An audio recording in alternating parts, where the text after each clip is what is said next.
దేవుడికి స్తోత్రం. హల్లెలూయా. ప్రియులరా, పరిశుద్ధ గ్రంథమైన బైబిల్ ప్రకారం ఒక ఆత్మపూర్ణుడు చేసేటువంటి పనేంటి, ఇంకా ఒక ఆత్మపూర్ణుడు ఏం చేయగలడు, ఏమేమి చేయగలడు అనేటువంటి విషయాల మీద కొంచెం దృష్టి పెడితే గనక ఆత్మీయమైన ఉపదేశ క్రమానికి కట్టుబడి ఉంటాడు. ఆత్మీయమైన ఉపదేశ క్రమమును గట్టిగా పట్టుకుంటాడు.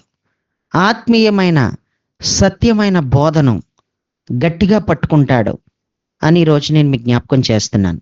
ఒక ఆత్మ పూర్ణుడైతేనే ఎక్కడ వాక్యం దొరుకుతుందో అక్కడ మాత్రమే నిలిచి ఉంటాడు. ఈరోజు ఎక్కడ ఆత్మీయమైన వాక్యం దొరుకుతుందో, ఎక్కడ ఆత్మీయంగా బలపడటానికి నాకు ఆత్మ సంబంధమైన ఆహారం దొరుకుతుందో, నేను ఆత్మీయంగా బలంగా ఉండాలి, నేను ఆత్మీయంగా బలంగా ఉండడానికి నాకు ఆత్మ సంబంధమైన ఆహారం ఎక్కడ దొరుకుతుందో నేను తప్పకుండా అది జాగ్రత్తగా చూసుకొని, నేను ఆత్మీయంగా చెప్పుచున్న చోట, ఆత్మానుసారంగా నన్ను నడిపించే చోట, ఆత్మీయమైన వాక్కులు వినిపించే చోట నేను తప్పకుండా కట్టబడతాను అంటూ ఆత్మీయమైన క్రమాలు ఎక్కడున్నాయో, ఆత్మీయమైన ఉపదేశం, నిజమైన ఉపదేశం, సత్యమైన ఉపదేశం ఎక్కడ దొరుకుతుందో అక్కడే ఒక ఆత్మపూర్ణుడు సెటిల్ అయిపోతాడు. ఈరోజు ప్రియులరా, ఆత్మపూర్ణులుగా ఉండకపోవడం వలన ఏది సత్యమైన బోధో, ఏది అసత్యమైన బోధో, ఎవరు ఎలాంటి బోధ మీద కట్టబడుతున్నారో, ఎవరు ఎలాంటి ఉపదేశ క్రమంలో నిలబడున్నారో అనేది ఆలోచన చేస్తే చాలా దారుణంగా అసత్యమైనటువంటి ఒక ఉపదేశ క్రమం అంటూ అదొక ఉపదేశ క్రమం. అసత్యమైన బోధలో, సత్యమైన బోధలో కాకుండా అసత్యమైనటువంటి బోధలో, అసత్యమైన బోధ క్రమంలో చాలామంది మరి ఆ క్రమానికి కట్టుబడిపోయి చాలామంది ఉంటారు. ఒక ఆత్మపూర్ణుడైన ఒక వ్యక్తి దేవుని శక్తి కలిగిన వాడైతే, దేవుని యొక్క ఆత్మతో నింపబడిన వాడైతే ఆత్మీయమైన ఉపదేశ క్రమానికి తప్పకుండా తల వంచుతాడని ఈరోజు నేను మీకు జ్ఞాపకం చేస్తున్నాను. ప్రియులరా, దీని గురించి ఒకసారి పరిశుద్ధ గ్రంథమైన బైబిల్ తెరిచి మనం ఒక వాక్య భాగాన్ని కనుక చదువుకుంటే, యోధా తను రాసినటువంటి పత్రిక మరి 3వ వచనాన్ని కనుక చదివితే అక్కడ ఈ విధంగా రాస్తుంది.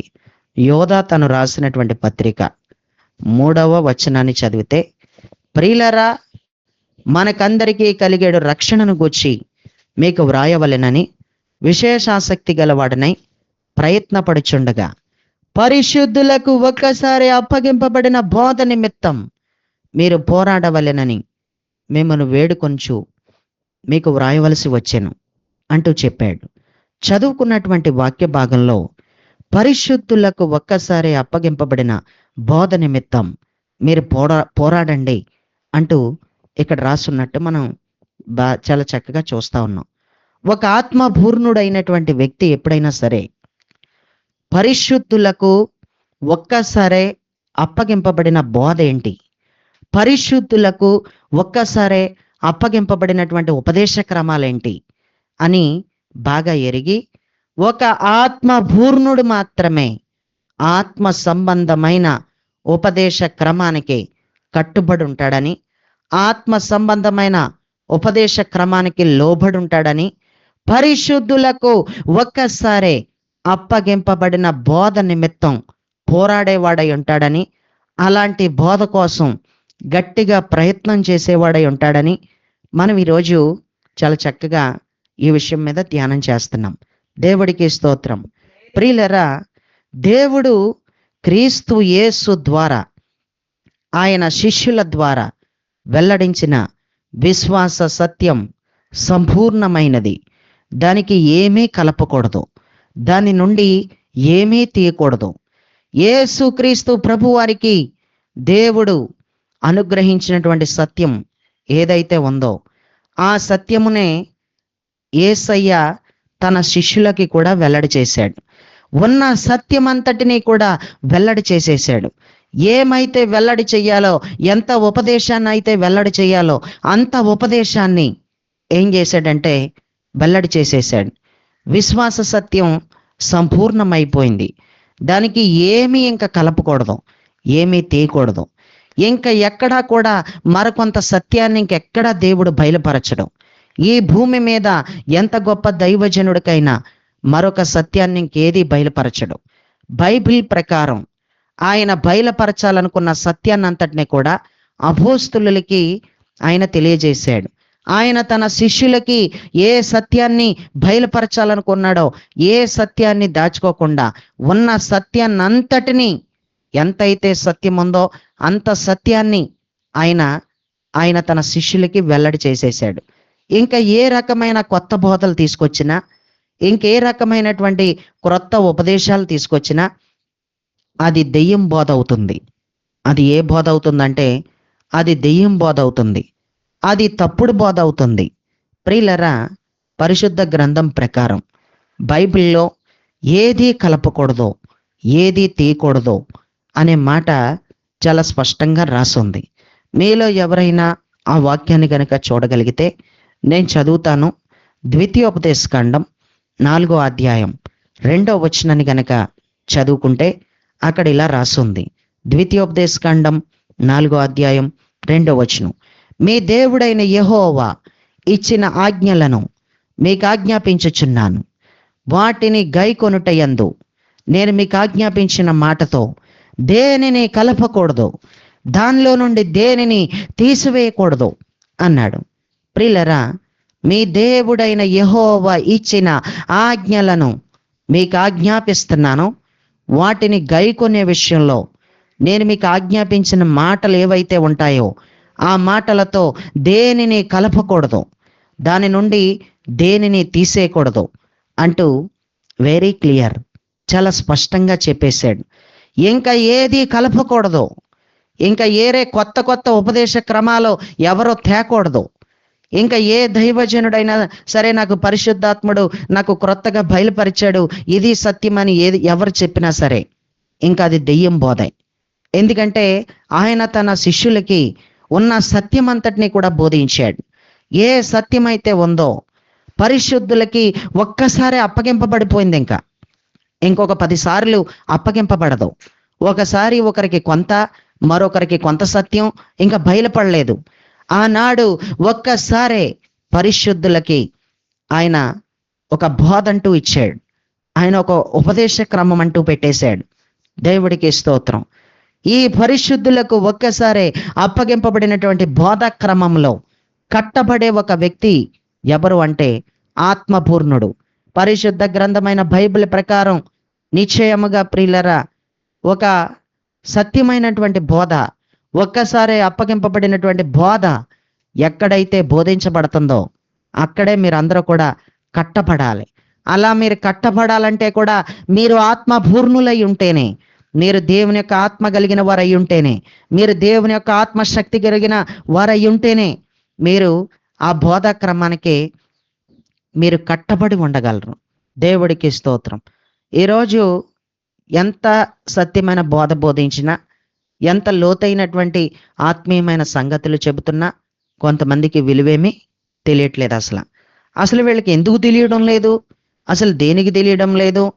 నిశ్చయముగా ఇక్కడ ఉన్నటువంటి బోధ అంతా కూడా అపోస్తుల బోధే. ఇక్కడ బోధించబడుతున్నటువంటి బోధ అంతా కూడా ఒక్కసారి పరిశుద్ధులకు అప్పగింపబడినటువంటి బోధే. ఇందులో నుంచి ఏదీ తీసేయట్లేదు, దీనికి ఏదీ కలపట్లేదు ఈయన అని కొంతమంది ఎరగక ఏం చేస్తున్నారంటే వ్యర్థమైనటువంటి వాటికి, తప్పుడు ఉపదేశ క్రమాలకే దగ్గరైపోతూ తమ ఆత్మీయ జీవితాన్ని పాడు చేసుకుంటూ ఉన్న వాక్యాలను తీసేసి ఉన్న వాటికి ఇంకా ఏయేయో యాడ్ చేసి మాట్లాడే మాటలు చెప్పేటువంటి స్థలాలకి వెళ్ళి ఎన్నో తప్పుడు ఉపదేశ క్రమాల్లో చాలామంది పెరిగిపోతున్నారు. ఎన్నో తప్పుడు ఉపదేశ క్రమాల్లో ఏమైపోతున్నారంటే ప్రజలు ఎదుగుతా ఉన్నట్టు నేను మీకు జ్ఞాపకం చేస్తున్నాను. ప్రియులరా, సామెతల గ్రంథం 30వ అధ్యాయం 6వ వచనాన్ని చదివితే అక్కడ ఈ విధంగా రాసుంది. సామెతలు 30వ అధ్యాయం 6వ వచనం, ఆయన మాటలతో ఏమీ చేర్చకము, ఆయన నిన్ను గద్దించినేమో, అప్పుడు నువ్వు అబద్ధికుడు అవ్వదు అంటూ రాశాడు. నువ్వు ఒక అబద్ధికుడు అయిపోతావు, ఆయన మాటలతో ఏమీ చేర్చుకో అన్నాడు. ఎందుకు చేర్చొద్దన్నాడో? నువ్వు చేర్చడానికి కూడా ఛాన్స్ ఇవ్వలేదు. చేర్చబడిన వాటిలో ఏదైనా తీసేసే ఛాన్స్ నీకు ఇవ్వలేదు. అందుకే చేర్చకూడదు, ఇంకా కలపకూడదు. ద్వితీయోపదేశకాండంలో మనం చదువుకున్నట్టు కలపకూడదు, దీన్ని తీసేయకూడదు. అంతేకాకుండా సామెతల గ్రంథంలో చేర్చకూడదు, ఇంకేమీ కలపకూడదు, ఏదైతే ఉందో దానిలో నుంచి ఏది తీసేయకూడదు అంటూ రాశాడు. ప్రియులరా, ఈ యొక్క వాక్యములలో నుంచి, లేకపోతే ఈ యొక్క పరిశుద్ధులకు ఒక్కసారే అప్పగింపబడిన బోధ విషయమై ఎవరైనా ఏదైనా ఉన్నదాన్ని లేనట్టుగా మార్చేసి మాట్లాడినా, దేనినైనా తీసేసినా వాళ్ళకి ఏం జరుగుతుందో కూడా ప్రకటన గ్రంథంలో రాసేశాడు. ప్రకటన గ్రంథం 22వ అధ్యాయం 18-19 వచనాలు గనక మనం అక్కడ చదువుకుంటే అక్కడ ఇలా రాస్తుంది. ప్రకటన గ్రంథం 22వ అధ్యాయం 18-19 వచనాలు నేను చదువుతాను, మీరందరూ కూడా అక్కడ చూడొచ్చు. ఈ గ్రంథముందన్న ప్రవచన వాక్యములను విను ప్రతివానికి నేను సాక్ష్యం ఇచ్చినది ఏమనగా, ఎవడైనను వీటితో మరి ఏదైనను కలిపిన ఎడల ఈ గ్రంథములో వ్రాయబడిన తెగుళ్ళు దేవుడు వానికి కలుగజేయును. ఎవడైనను ఈ ప్రవచన గ్రంథమందున్న వాక్యములలో ఏమైనను తీసివేసిన ఎడల దేవుడు ఈ గ్రంథములో వ్రాయబడిన జీవ వృక్షములోను పరిశుద్ధ పట్టణములోను వానికి పాలు లేకుండా చేయును అంటూ రాశాడు. ప్రియులరా, ఇక్కడ 2 విషయాలు ప్రవేశపెట్టాడు. ఏంటా 2 విషయాలు అంటే, ఒక్కసారే అప్పగింపబడినటువంటి పరిశుద్ధులకు అప్పగింపబడిన బోధ ఏదైతే ఉందో, ఒక ఆత్మీయమైన క్రమబద్ధమైనటువంటి ఉపదేశ క్రమాన్ని యేసుక్రీస్తు ప్రభువారు తన శిష్యులకి ఎప్పుడైతే అప్పగించాడో, ఆ ఉపదేశ క్రమానికి కట్టుబడి ఉండకుండా, ఆ ఉపదేశ క్రమానికి వేరే వేరే విషయాలు తీసుకొచ్చి కలిపినా, అందులోంచి ఏదైనా తీసేసినా వాళ్ళ పరిస్థితి ఏమైపోద్దంటే, మరి వ్రాయబడినట్టు తెగుళ్ళు, ఈ గ్రంథంలో ఏ తెగుళ్ళు గురించి అయితే రాశాడో ఆ తెగుళ్ళు వాడి జీవితంలో ఏలిపడి చేస్తాయి అంటూ రాశాడు. ఏది కలిపినా, ఏది తీసేసినా తెగుళ్ళు అనేవి వచ్చేస్తాయి అంటూ రాశాడు. అంతేకాకుండా పరిశుద్ధ పట్టణంలో వాళ్ళకి పాలు లేకుండా చేస్తాను అని అన్నాడు. అంటే పరలోక రాజ్యములో, నిత్య రాజ్యములో, యుగయుగములో జీవించవలసినటువంటి రాజ్యములో వాళ్ళకి చోటు లేకుండా చేసేస్తాను అంటూ అక్కడ చెబుతా ఉన్నాడు. దేవుడికి స్తోత్రం. ఈరోజు ఒక ఆత్మ పూర్ణుడైతే ఇన్ని విషయాలు లోతుగా ధ్యానం చేస్తాడు. ఒక ఆత్మ పూర్ణురాలు కానంత వరకు, ఒక ఆత్మ పూర్ణుడివి కానంత వరకు ఏం జరుగుతుందంటే, ఉన్న వాటిలో నుంచి ఏదో తీసేసే వాళ్ళ బోధలే వింటావు. ఉన్న వాటికి ఇంకా ఏవో తీసుకొచ్చి కలిపే వాళ్ళ బోధలే నీకు నచ్చుతాయి. ఉన్న బోధ ఉన్నట్టుగా మాట్లాడేవాడు బోధ నీకు ఎక్కదు. ఉన్నది ఉన్నట్టు చెప్పేవాడు బోధ నీకేమాత్రం కూడా అంగీకారం అవ్వదు. అలా బోధించేవాడు నీకు అసహ్యంగా కనపడతాడు, అలా బోధించేవాడిని తిట్టుకుంటావు, అలా బోధించేవాడిని నువ్వు విసర్జిస్తావు, అలా బోధించేవాడిని పక్కనెడతావు. ఆ బోధకే నువ్వేమాత్రం కూడా చెవియొగ్గవు. నీకు ఎలాంటి బోధలు ఎక్కుతున్నాయంటే, ఉన్న దానిని తీసేసేవాడే కావాలి. నీకు అలాంటి బోధలు ఎక్కుతున్నాయి. ప్రియులరా, నీకు ఎలాంటి బోధలు అవసరం అంటే, ఒక మాటలో చెప్పాలంటే, నీకు లేని వాటిని ఇంకా కల్పించి చెప్పే బోధలే నీకు కావాలి. ఆ బోధలే నీకు తీయగా ఉంటాయి, ఆ బోధలే నీకు రుచికరంగా ఉంటాయి. అలాంటి బోధలు వింటున్న నీకు ప్రమాదమే, అలాంటి బోధలో ఎదుగుతున్న నీకు, నీ ఫ్యామిలీకి, నీ కుటుంబానికి ప్రమాదమే, బోధించే వ్యక్తికి కూడా అది చాలా ప్రమాదమే. ఏది తీసినా, ఏది కలిపినా 1 తెగుళ్ళు వచ్చేస్తాయి అంటున్నాడు, 2 పరిశుద్ధ పట్టణంలో పాలు లేకుండా చేస్తాను అంటున్నాడు. ప్రియులరా, దేవుడు ఇంకెవరి ద్వారా కూడా ఎక్కడా కూడా కొంత సత్యాన్ని ఇంకా వెల్లడి చేయడు. ఆయన ఏ సత్యాన్ని అయితే వెల్లడి చేయాలనుకున్నాడో, ఎంత సత్యాన్ని అయితే బోధించాలనుకున్నాడో అంత సత్యాన్ని కూడా ఆయన తన శిష్యులకి చెప్పడం జరిగింది.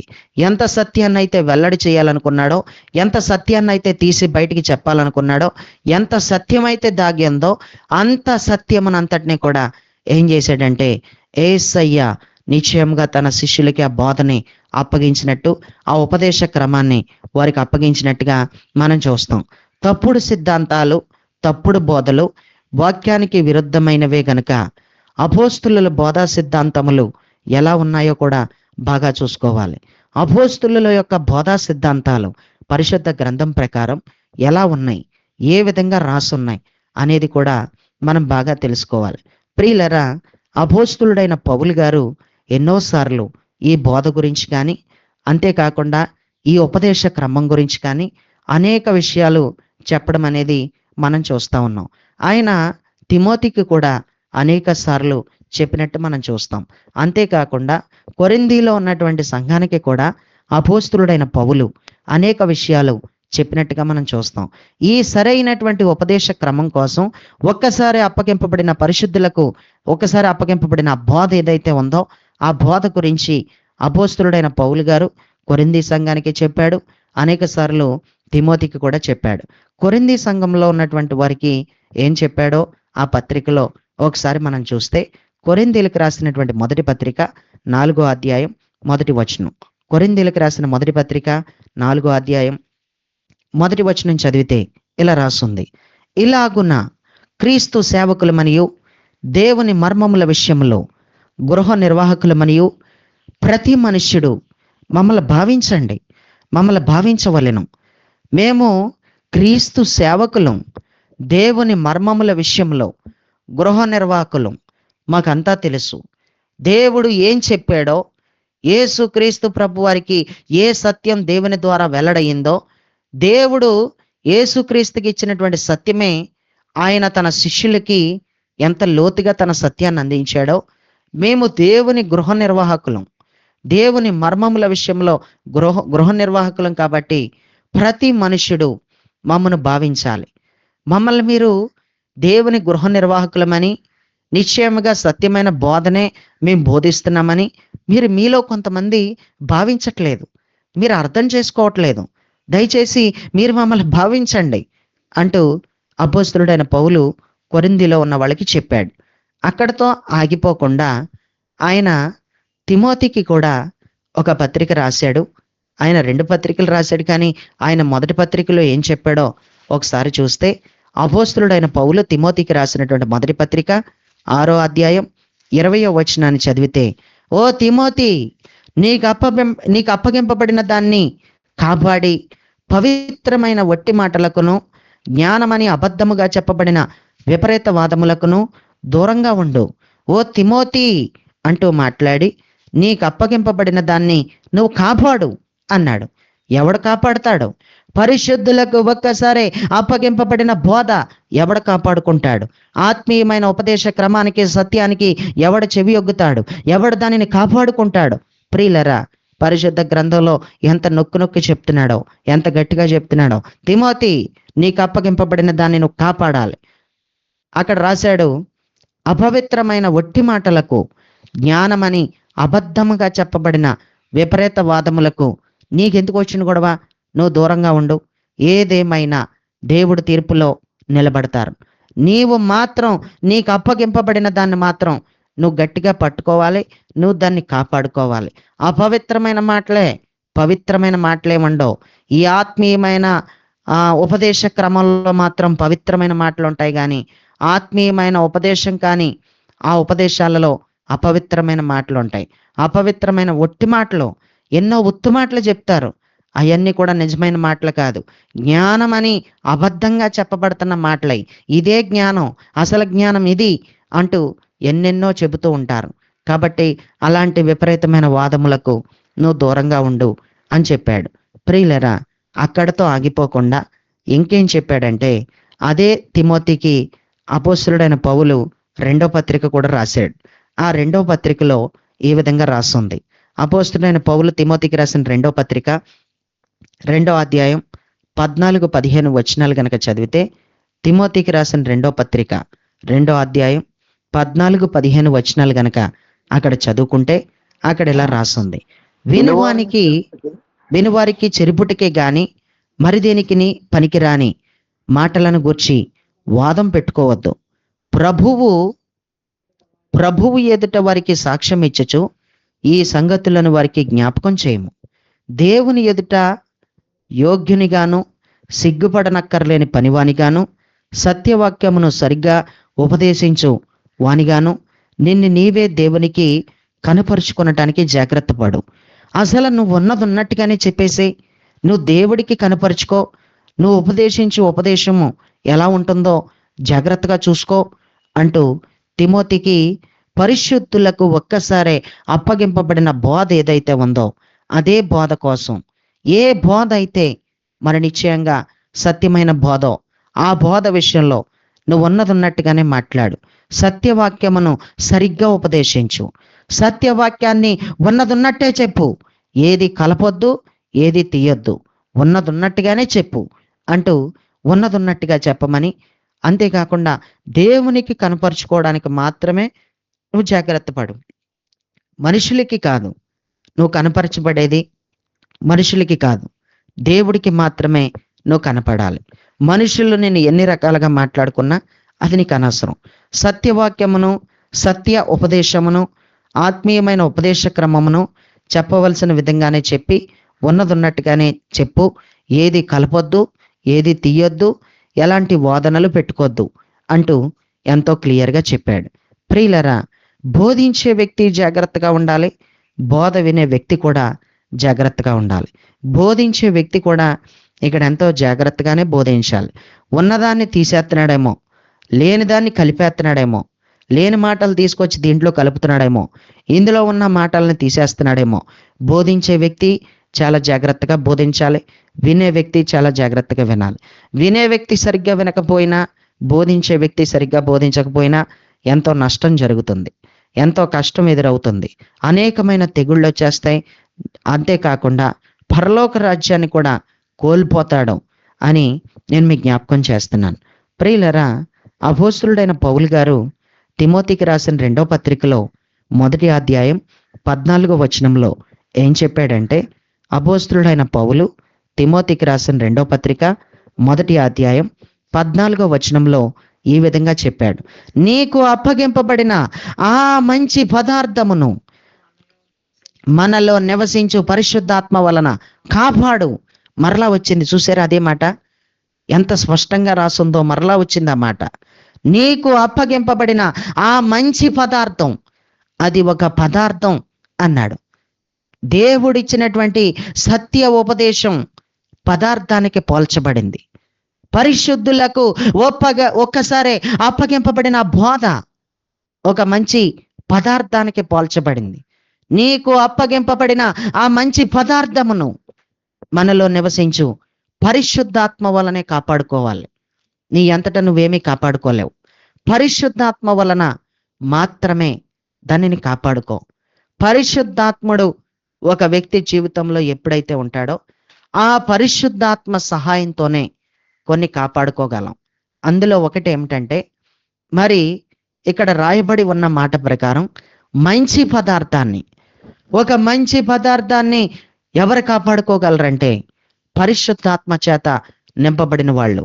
ఎవనిలో అయితే పరిశుద్ధాత్ముడు ఉంటాడో ఆ వ్యక్తి మాత్రమే ఆ మంచి పదార్థాన్ని కాపాడుకుంటాడు అని నేను మీకు జ్ఞాపకం చేస్తున్నాను. మంచి పదార్థం అనగా సరైన ఉపదేశ క్రమం అని అర్థం.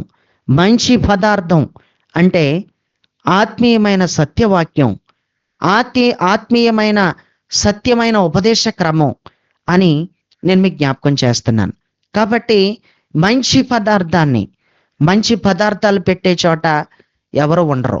పాడైపోయే పదార్థాలు పెట్టే చోట, నువ్వు పాడైపోయి ఆత్మీయంగా నువ్వు చల్లారిపోయే పదార్థాలు పెట్టేవాళ్ళు, నీవు వెంటనే నీ ఆత్మీయ జీవితంలో కూలిపోయే పదార్థాలు పెట్టేవాళ్ళు ఎందరో నీకు ఉంటారు. నీకు మంచి పదార్థాలు పెట్టేవాళ్ళు ఉండరు. నీకు దుర్వాసన కొట్టే పదార్థాలు పెడతారు. నీకు పెట్టే పదార్థాలు మంచి పదార్థాలు పెట్టాలి. నువ్వు తింటున్నటువంటి పదార్థం ఏదైనా సరే మంచిగా ఉందో లేదో బాగా చూసుకోవాలి. నీ కడుపుకు తినే పదార్థాలే బాగున్నాయో లేదో చూసుకొని తింటున్నా నువ్వు నీ ఆత్మకు సంబంధించినటువంటి ఆత్మీయమైన పదార్థాలు తినేటప్పుడు ఎంత జాగ్రత్తగా చూసుకుని తినాలి, ఎంత చక్కగా తినాలి. దుర్వాసన కొడుతున్నాయేమో అది తింటుంటే నీ నీ ఆరోగ్య సమస్యలు, నీ ఆత్మకే అనారోగ్య సమస్యలు వచ్చేస్తాయేమో. కొన్ని ఆత్మీయమైన పదార్థాలు తినేటప్పుడు జాగ్రత్తగా మంచి పదార్థాలే తినాలి. ఎందుకంటే ఆత్మీయంగా ఎన్నో బలహీనతలు వచ్చేస్తాయేమో, అలాంటి పదార్థాలు తినేస్తున్నావేమో అనేది చాలా జాగ్రత్తగా చూసుకోవాలి. అందుకే మంచి పదార్థాలు అంటూ వెరీ క్లియర్, చాలా స్పష్టంగా చెప్పాడు. పదార్థం అంటూ అక్కడ ముగించేయలేదు. మంచి పదార్థం అంటూ, ఆ మంచి పదార్థం అంటే అదొక శ్రేష్టమైన పదార్థం. ఆ పదార్థం తింటే ఎప్పటికీ నిలబడతాడు. ఆ పదార్థాన్ని తినేవాడు ఎప్పుడు కూడా ఆత్మీయంగా ఎదగగలుగుతాడు. తన ఆత్మకే ఒక బలం అనేది ఖచ్చితంగా ఉంటుంది. ప్రియులరా, చదువుకున్నటువంటి వాక్య భాగంలో మనం ఈరోజు ఏం చేస్తున్నాం? పరిశుద్ధులకు ఒక్కసారి అప్పగింపబడిన బోధ నిమిత్తం కానీ, సత్యమైనటువంటి ఉపదేశ క్రమంలో కానీ నువ్వైనా నేనైనా సరిగ్గా పట్టుకొని ఉండాలంటే, సత్యమైన ఉపదేశ క్రమాన్ని పట్టుకోవాలంటే నువ్వు ఒక ఆత్మ పూర్ణురాలువై ఉండాలి. ఆత్మ పూర్ణుడు మాత్రమే సత్యమైన ఉపదేశ క్రమాన్ని పట్టుకుంటాడని ఈరోజు నేను జ్ఞాపకం చేస్తున్నాను. అపోస్తులుడైన పౌలు గారు గలతీలకు రాసిన పత్రిక 1వ అధ్యాయం 11, 12 వచనాలు కనుక చదువుకుంటే అక్కడ ఇలా రాసుంది. అపోస్తులుడైన పౌలు గలతీలకు రాసిన పత్రిక 1వ అధ్యాయం 11, 12 వచనాలు చదువుకుంటే అక్కడ ఈ విధంగా రాసుంది. సహోదరులారా అంటూ మొదలుపెట్టి, నేను ప్రకటించిన సువార్త మనుషుని యోచన ప్రకారమైనది కాదని మీకు తెలియజెప్పుచున్నాను. మనుషుని వలన దానిని నేను పొందలేదు, నాకెవడును దానిని బోధింపలేదు, కానీ యేసు క్రీస్తు బయలుపరచుట వలననే అది నాకు లభించింది అన్నాడు. అపోస్తులుడైన పౌలు గలతీలో ఉన్న వాళ్ళకి ఎంతో గట్టిగా చెప్తున్నటువంటి మాట ఏంటంటే, సహోదరులారా అంటూ మొదలుపెట్టాడు. సహోదరులారా అంటూ మొదలుపెట్టి మరి సువార్త కోసం అక్కడ మాట్లాడుతూ, నేను ప్రకటించిన సువార్త మనుషుని యోచన వలన, మనుషుని ఆలోచన వలన మరి నాకు పుట్టుకొచ్చింది అనుకుంటున్నారేమో మీరు. లేదు లేదు, నేను మీకు సత్యమే చెప్తున్నాను, మీకు ఉన్నది ఉన్నట్టే చెప్తున్నాను. మీకు ఎలాంటి సువార్త చెప్పాలో నేను అలాంటి సువార్తే చెప్తున్నాను. నేను పొందినటువంటి ఈ ఉపదేశ క్రమం కానీ, నేను పొందినటువంటి ఈ సువార్త విషయం కానీ, ఈ బోధ అంతా నేను నిశ్చయంగా మనుషుని వలన నేను దాన్ని పొందలేదు. నేను మనుషుడి వలన పొందాను అనుకుంటున్నారేమో. నేను మనుషుని వలన పొందలేదు, యేసుక్రీస్తు బయలుపరచుట వలననే నాకు లభించింది. యేసుక్రీస్తు ప్రభువారు నాకు ఏదైతే బయలుపరిచాడో నేను అదే చెబుతున్నాను అన్నాడు. ప్రియులరా, అపోస్తులుడైన పౌలుకి ఏం బయలుపరిచాడో ఆయన నిశ్చయముగా ఆ బోధలోనే మనందరం కట్టబడాలి. అపోస్తులుడైన పౌలు గారు తన పత్రికలు ఎలా రాశాడో, దేవుని యొక్క ఆత్మచేత ఏ విధంగా రాశాడో, ఉన్నదున్నట్టుగా ఏ సత్యం కూడా ఇంకా మరుగులో లేకుండా ఉన్న సత్యం అంతటిని అపోస్తులకి యేసుక్రీస్తు ప్రభు వారు బయలుపరిచేశాడు. ఇంకా ఎవడికిని ఇంకా కొత్త సత్యాలు అనేవి బయలుపడవు. ఇంకా కొంత సత్యాలు ఇంకా మరి పెండింగ్ లో ఉండిపోయిన సత్యాలు ఏయో ఉన్నాయి, ఆ ఇంకా ఏయో అక్కడక్కడ బయలుపరుతున్నాడని ఎవరు చెప్పినా కూడా మనం నమ్మకూడదు. ఇంక వేరే రకాల సత్యాలు అనేవి ఇంకా ఎప్పటికిని ఎవనికిని ఇంకా బయలుపరచబడవలసిన సంగతులన్నీ యేసుక్రీస్తు ద్వారా అపోస్తులకి బయలుపరచబడినట్టు మనం చదువుతాం.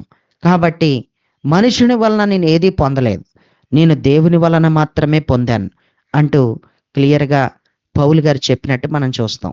అక్కడతో ఆగిపోకుండా ఒకసారి గలతీలకు రాసిన పత్రిక 1:9 కూడా చదివితే, ప్రియులరా, అక్కడ ఇలా రాస్తుంది. మేము ఇదివరకు చెప్పిన ప్రకారం ఇప్పుడును మరలా చెప్తున్నాం. ఇదివరకు ఏదో చెప్పాడంట, ఇప్పుడు కూడా మరలా చెప్తున్నాడంట. మేము ఇదివరకే చెప్పిన ప్రకారం ఇప్పుడును మరలా చెప్తున్నాం. మీరు అంగీకరించిన సువార్త గాక మరి ఒకటి ఎవడైనను మీకు ప్రకటించిన ఎడల వాడు శాపగ్రస్తుడైపోతాడు. నేను మీకు ప్రకటించిన సువార్త గాక వేరొక సువార్త కొత్త సిద్ధాంతాలు ఏవేవో తీసుకొచ్చి కలిపేవాడు గనక మొదలయ్యాడా, వేరేవి ఏవేవో తీసుకొచ్చి ఈ బైబిల్కి విరుద్ధంగా, ఈ పరిశుద్ధమైన మాటలకి, అపోస్తుల బోధకి విరుద్ధంగా, అపోస్తుల యొక్క బోధక్రమానికి విరుద్ధంగా ఏవైనా కలుపుతుంటే అలాంటి వాళ్ళు శాపగ్రస్తులైపోతారు అంటూ చాలా గట్టిగా చెప్పేశాడు. ప్రియులరా, ఈరోజు నీకు మంచి పదార్థాలు పెట్టే వాళ్ళ దగ్గర నువ్వు నిలబడితే అది కొంచెం కష్టంగా ఉండినా, నీకు మంచి పదార్థాలు పెట్టేవాడు నేను తిట్టొచ్చు, నీకు మంచి పదార్థాలు పెట్టేవాడు నీకు చివాట్లెట్టొచ్చు, నీకు మంచి పదార్థాలు పెట్టేవాడు నీ మీద కోపపడొచ్చు. కానీ నువ్వు మాత్రం కోపపడకూడదు. నీకు మంచి పదార్థాలు పెట్టేవాడు కొడతాడు, పెట్టేవాడు తిడతాడు, పెట్టేవాడు ఏమైనా అంటాడు. కానీ నీకు మంచి పదార్థాలు పెట్టేవాడు నీకు శ్రేష్టమైన వాడని ఎంచుకోక నిన్ను మెచ్చుకునేవాడు, మరి పాసిపోయిన పదార్థాలు, పూసిపోయిన పదార్థాలు, పాడైపోయిన పదార్థాలు, నీ ఆత్మకి సంబంధించినటువంటి ఆ పదార్థాలు పెట్టేవాడు మరి నిన్ను నెత్తి మీద పెట్టుకుంటున్నాడని నువ్వు మురిసిపోతున్నావేమో. చాలా జాగ్రత్త. నీకు మంచి పదార్థాలు పెట్టేవాడు నీ ఎదుట గట్టిగానే మాట్లాడతాడు. నీకు మంచి పదార్థాలు పెట్టేవాడు నిన్నేమైనా అనొచ్చు. కాబట్టి నువ్వు ఎప్పుడు కూడా కోపపడకూడదు. నీకు మంచి పదార్థాలు పెట్టేవాడు నువ్వు మంచి పదార్థాలు తింటా ఉంటే నువ్వు చాలా బలంగా ఉంటావు. నీకు మంచి పదార్థాలు పెట్టేవాడి దగ్గర నువ్వు కట్టబడితే నువ్వు చాలా ఆత్మీయంగా, మరింత ఆత్మీయమైన లోతుల్లోకి నువ్వు ఎదగగలుగుతావని నేను మీకు జ్ఞాపకం చేస్తున్నాను. ఎంత క్లియర్గా చెప్పేశాడో చూసారా? ఇదివరకే చెప్పాడంట, మరలా చెప్తున్నాడు. వేరొక సువార్త మీరు అసలు వినకూడదు. అలా వింటే మీకు నష్టమే. దాన్ని మీకు ప్రకటించిన వాడు కూడా వేరే కొత్త సిద్ధాంతాలు తీసుకొచ్చి, వేరే కొత్త ఉపదేశ క్రమాలు కనుక తీసుకొచ్చి ఎవరైతే మాట్లాడతారో వాళ్ళ శాపగ్రస్తులు అవుతారు అంటూ కూడా ఇక్కడ రాశాడు. మరొక చోట మనం దాని పై వచనాన్ని కనుక చదివితే, ఒకసారి గలతీయులకు రాసిన పత్రిక 1:8 చదివితే, మేము మీకు ప్రకటించిన సువార్త గాక మరి ఒక సువార్తను మేమైనను పరలోకం నుండి వచ్చిన ఒక దూతైనను మీకు ప్రకటించిన ఎడల అతడు శాపగ్రస్తుడైపోతాడు. మేము కాదు, లేకపోతే ఎవరో కాదు, ఇంకా వేరే కొత్త సువార్తని ఎవడైనా తీసుకొచ్చి చెప్తే వాడు మనిషే కాదు. అంతేకాకుండా మనిషి ప్రకారమే కాకుండా పరలోకం నుండి దిగొచ్చిన ఒక దూతే గాని, ఒక మనిషే కాదు నేను చెప్పేది, పరలోకం నుండి దిగొచ్చిన ఒక దూత అయినా సరే శాపగ్రస్తుడైపోతాడు. ఇంకా సత్యాన్ని ఇంకా ఏమాత్రం వెల్లడి చేయడు. ఉన్న సత్యాన్ని అంతటినీ వెల్లడి చేసేసాడు. ఏ ఉపదేశ క్రమాల మీద మీరు కట్టబడాలో, అపోస్తుల బోధ మీద ఎలా కట్టబడాలో అదంతా చెప్పేశాడు. కాబట్టి పరలోకం నుండి నేను దిగొచ్చినటువంటి ఒక దూతని, దూసిన ఖడ్గమును చేతబట్టుకొని ఒక దూతగా దిగొచ్చానని మీ ఎదుట నిలబడి చెప్పినా కూడా మీరు ఏమాత్రం కూడా దాన్ని నమ్మకూడదు. ఎందుకంటే పరిశుద్ధ గ్రంథంలో ఇంకా ఎప్పటికీ ఏది బయలుపరచడు అని తేలిపోయింది.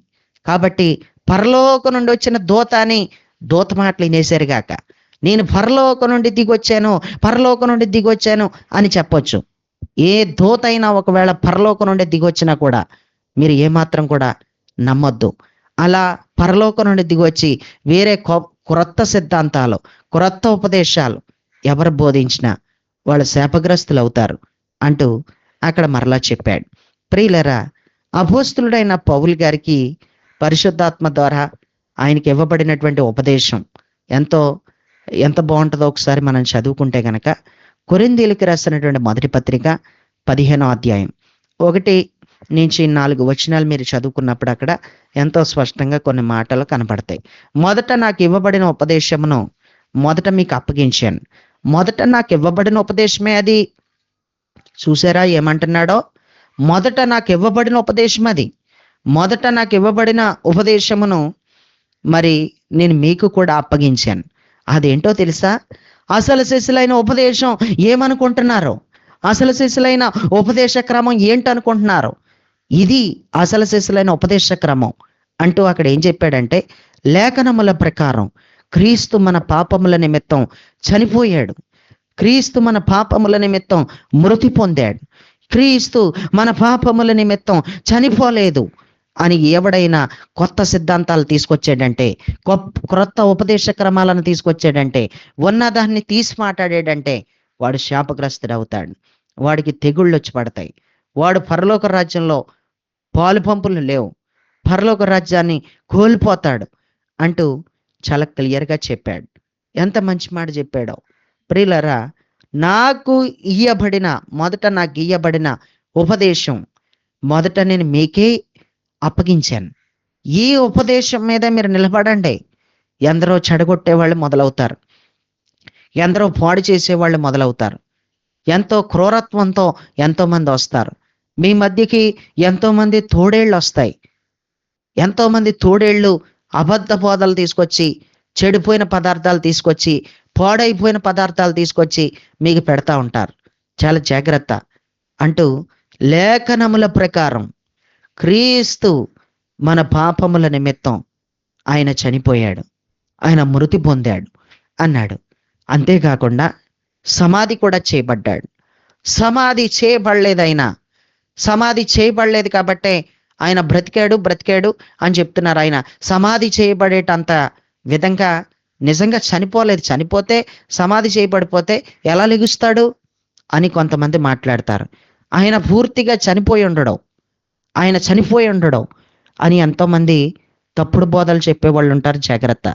ఆయన పూర్తిగా చనిపోయాడు, ఆయన మృతి పొందాడు అని రాసుంది. మృతి పొందిన వానినే సమాధి కూడా చేస్తారు. ఆయనని సమాధి కూడా చేశారు.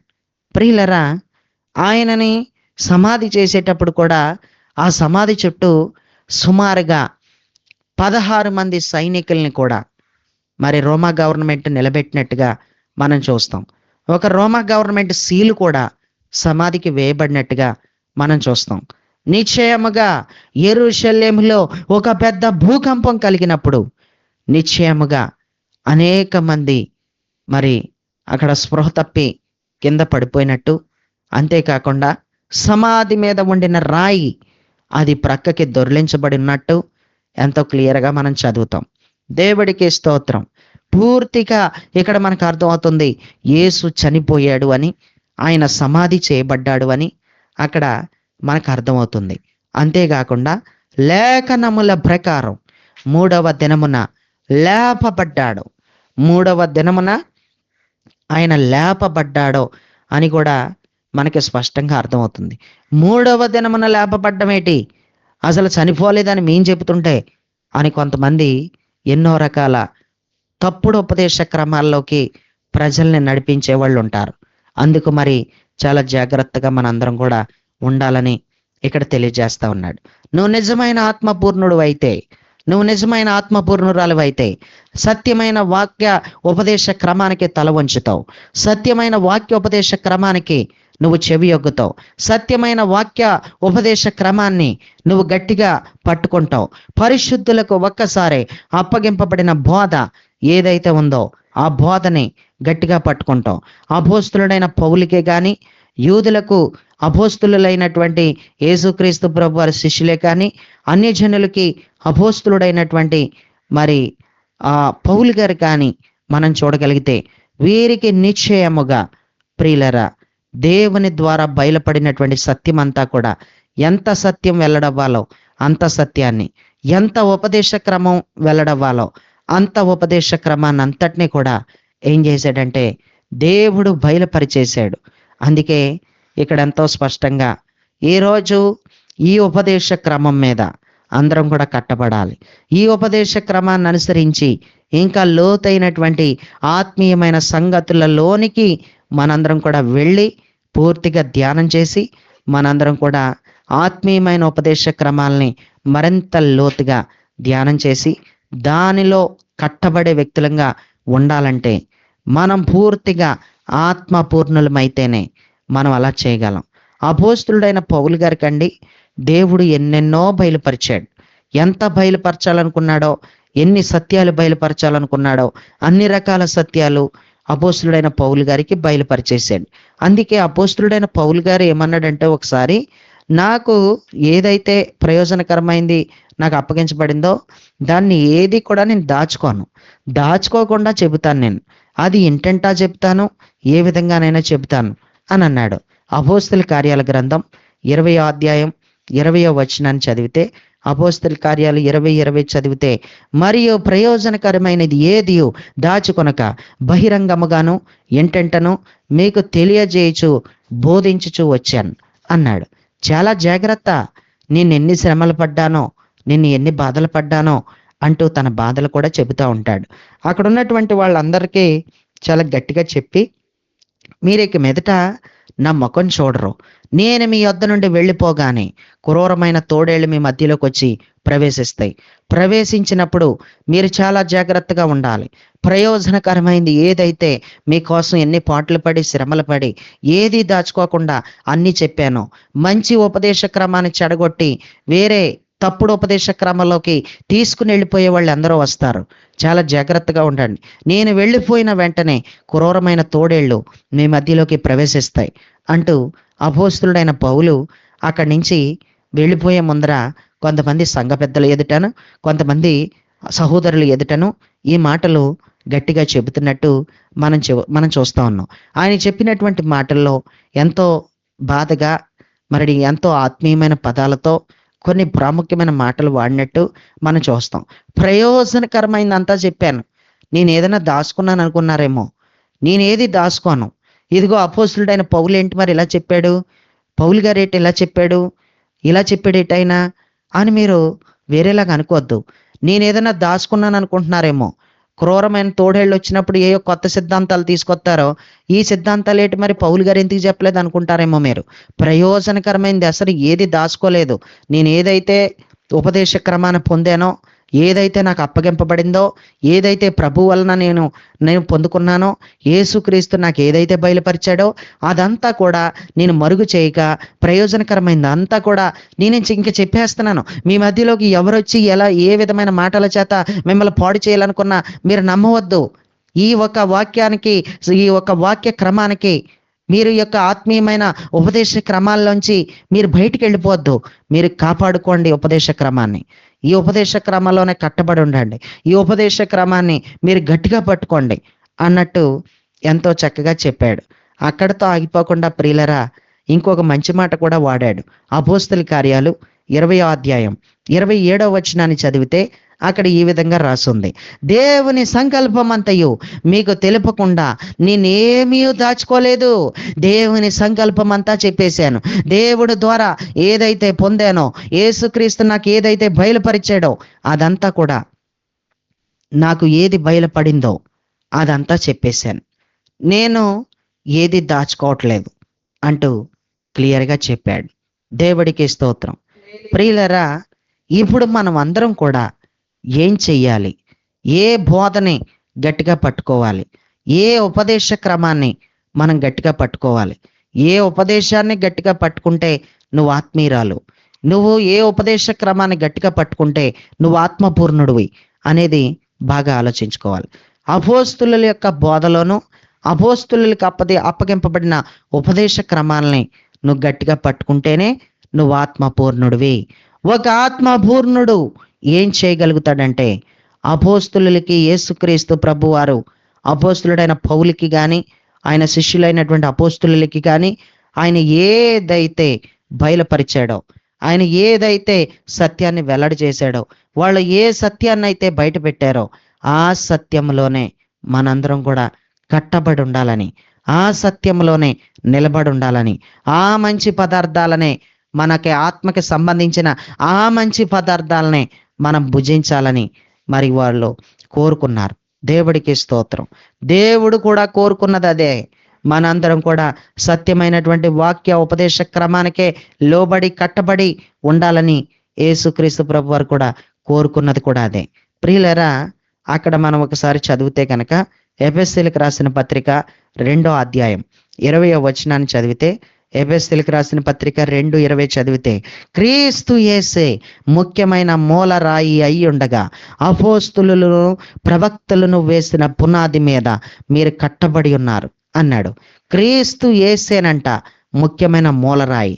ఇప్పుడు నీ పునాదిలో క్రీస్తు యేసు అనే ముఖ్యమైన మూలరాయి లేకపోతే, అంటే క్రీస్తు యేసుకి సంబంధించిన సత్యమైన ఉపదేశ క్రమానికే నువ్వు కట్టబడి ఉండకపోతే నీ పునాది కదిలిపోద్ది, నీ పునాది పాడైపోద్ది.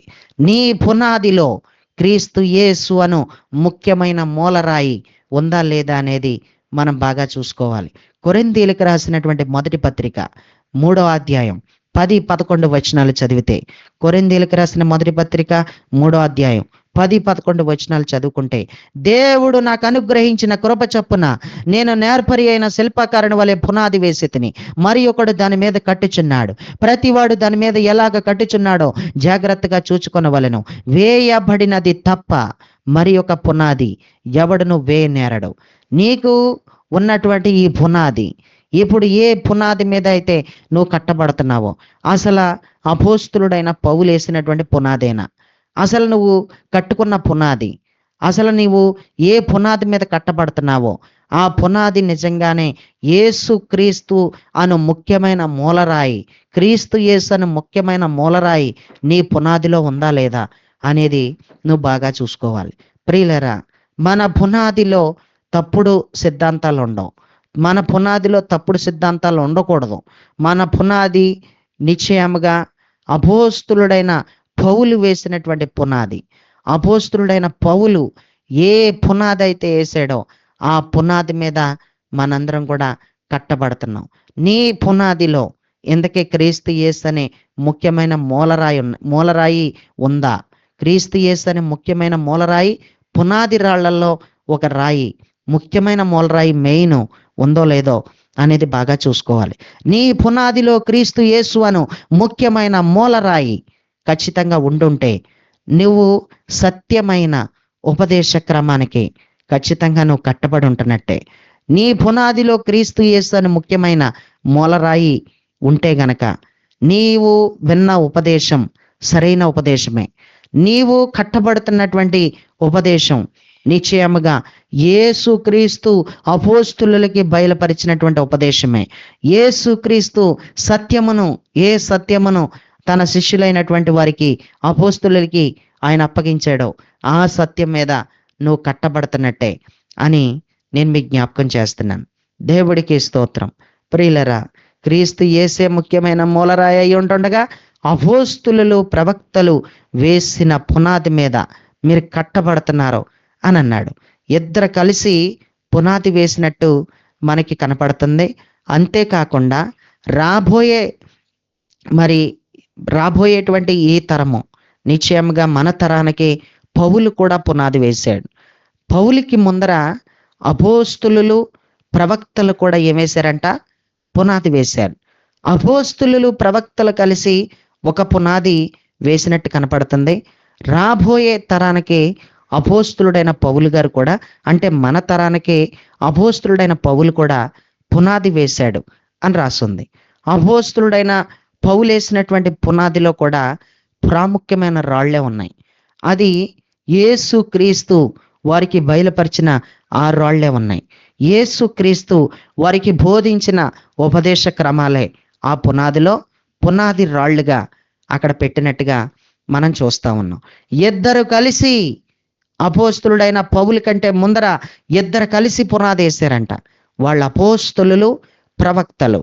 పాత నిబంధన గ్రంథంలో ఉన్న ప్రవక్తల, క్రొత్త నిబంధన గ్రంథంలో ఉన్న ప్రవక్తల, వాళ్ళు ఏ ప్రవక్తలైనా కానీ ప్రవక్తలను అపోస్తులను కలిసి ఇద్దరు కలిసి పునాది వేశారు అంటూ ఒక ఆత్మ సంబంధంగా నువ్వు కట్టబడటం కొరకు ఎప్పటికీ కూడా కూలిపోని పునాది, బలమైన పునాది వాళ్ళు వేశారు. మరి మన పునాది పాడైపోయే పునాదేనా? పునాదులు పాడైపోగా నీతిమంతులు ఏం చేయగలరు అంటే, ఎంతోమంది పునాదులు పాడైపోతున్నాయి. ఎందుకు పునాదులు పాడైపోతున్నాయి? ఎందుకు పునాదులు దిగబడిపోతున్నాయి? ఎందుకు పునాదులు కుప్పకూలిపోతున్నాయి అంటే, ప్రవక్తలను అపోస్తులను వేసిన పునాది అయి ఉండకపోవాలి. ఆ పునాది అందుకే కుప్పకూలిపోయింది. అపోస్తులుడైన పౌలు వేసినటువంటి పునాది అయినా అయి ఉండకపోవాలి, అందుకే ఆ పునాది పాడైపోయింది. పూర్తిగా ప్రభు అయిన యేసులోకి వచ్చి పాడైపోయిన వ్యక్తుల్ని, వెనకబడిపోయిన వ్యక్తుల్ని, లోకంలో కలిసిపోయిన వ్యక్తుల్ని, భ్రష్టులుగా మారిపోయిన వ్యక్తుల్ని ఎంతో మందిని మనం చూస్తా ఉన్నాం. కారణం ఏంటంటే పునాదులే పాడైపోయినాయి. పునాదే స్థిరంగా లేదు.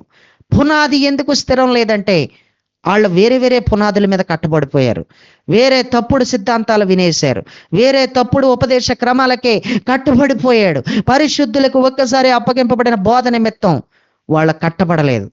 సరైనటువంటి వాక్యానుసారమైన సత్యమైన ఉపదేశ క్రమానికి వాళ్ళ కట్టబడి ఉండకపోవడం వలన వాళ్ళు ఆత్మ పూర్ణులుగా ఉండకపోవడాన్ని బట్టి వాళ్ళ పునాదులు పాడైపోని అని అక్కడ మనం స్పష్టంగా మనకు అర్థమవుతుంది.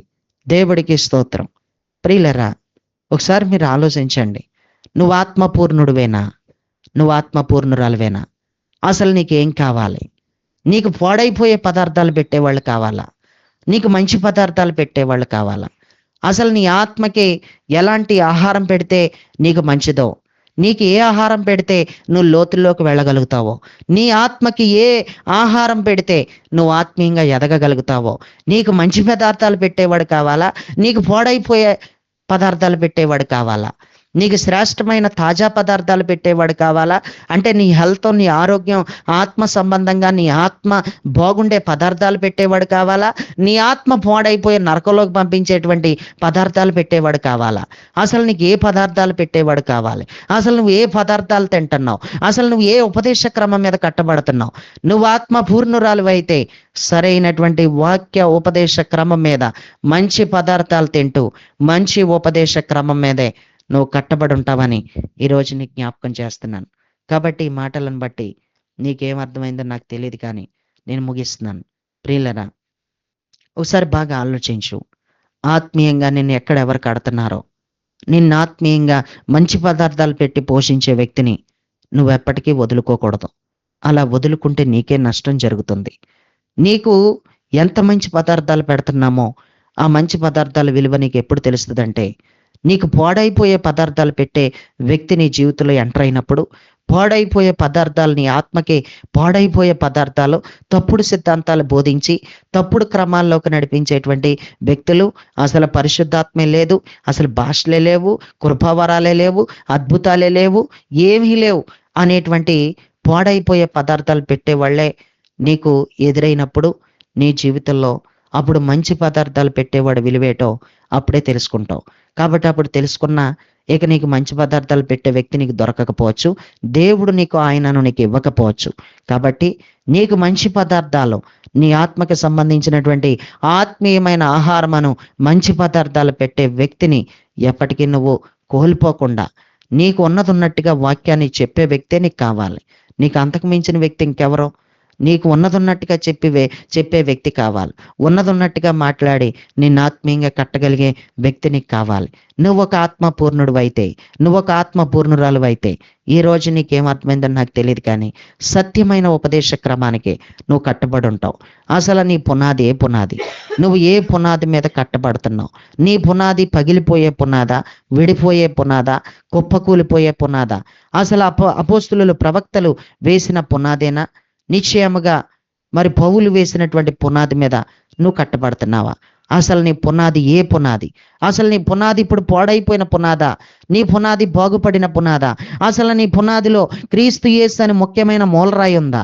నీ పునాదిలో యేసయ్య ఉన్నాడా? నీ పునాదిలో యేసుక్రీస్తు ప్రభు వారి స్వభావం ఉందా? నీ పునాదిలో యేసుక్రీస్తు ప్రభు వారి యొక్క మనసుందా లేదా అనేది నువ్వు ఆలోచించుకో. నీకు పరలోకం కావాలో, నీకేం కావాలో నువ్వు ఆలోచించుకో. నువ్వు నిత్య జీవానికి చేరుకోవాలనుకుంటున్నావా? నువ్వు మరణంలో నుంచి జీవంలోకి దాటిపోవాలనుకుంటున్నావా? రెండో మరణంలో పాలు పంపులు పొందకుండా ఉండాలనుకుంటున్నావా? అయితే పరిశుద్ధులకు ఒక్కసారి అప్పగింపబడిన బోధ నిమిత్తం నువ్వు పోరాడే వ్యక్తివి, గట్టిగా ప్రయత్నం చేసే వ్యక్తివి, గట్టిగా పట్టుకునే వ్యక్తివి అయి ఉండాలని ఈరోజు నేను జ్ఞాపకం చేస్తూ నా మాటలు ముగిస్తున్నాను. దేవుడు ఈ పరిశుద్ధమైన మాటలను దీవించి ఆశీర్వదించి ఫలభరితంగా మార్చునుగాక. Amen, amen.